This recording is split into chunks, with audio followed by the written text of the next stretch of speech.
ବୋଉର camera angle ତ ବଢିଆ ଅଛି, ତା ହାତରେ ଭଲ ହଉଛି। ଆଚାର କରିବା।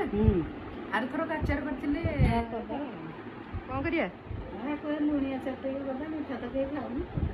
ନାଇଁ ଲୁଣି ଆଚାର କଲେ ଟିକେ ଆମ ଘରେ ମିଠା ଆଚାର ଟିକେ କମ୍ ହୁଏ, କାହିଁକିନା ମିଠା ଆଚାର ଏତେ କେହି ଖାଆନ୍ତିନି। ତଥାପି ଆମ୍ବର ମିଠା ଆଚାର ବୋଉ ଲାଷ୍ଟ ଇୟର ବନେଇଥିଲା ଅଛି, ସେଇଥିରୁ ଟିକେ ଟିକେ ଖିଆ ହେଉଛି। କିନ୍ତୁ ଲୁଣି ଆଚାରଟା ବେଶୀ ପ୍ରିଫର କରୁ, କାହିଁକି ନନାକୁ ଭଲ ଲାଗେ ଭାତରେ ଖାଇବା ପାଇଁ, ମୋତେ ଭଲ ଲାଗେ ମୁଢ଼ି ପାଗରେ ମିକ୍ସ କରିକି ଖାଇବା ପାଇଁ। ମୁଢ଼ି ପାଗରେ ଟିକେ ଏଇ ଲୁଣି ଆଚାର ମିକ୍ସ କରିଦେଲେ ତାର ଯେଉଁ ଟେଷ୍ଟ, ଖାସ୍ କରିକି ସେଇ ମିକ୍ସ ଆଚାରର ତେଲଟା ମିକ୍ସ କରିବା, ୱାଓ ସେଇଟାର ଟେଷ୍ଟ ମୁଁ ଆଉ କେଉଁଠି ବି ପାଉନି। ତ ସେଥିପାଇଁ କ'ଣ କଲି, ଆମ୍ବକୁ ଭଲସେ ଧୁଆଧୁଇ କରିକି ଚୋପା ରଖିବେ, ଚୋପା ସହିତ ତାକୁ ଏମିତି କ୍ୟୁବ୍ ପିସ୍ରେ ଛୋଟ ଛୋଟ କରିକି କାଟିଦେବେ।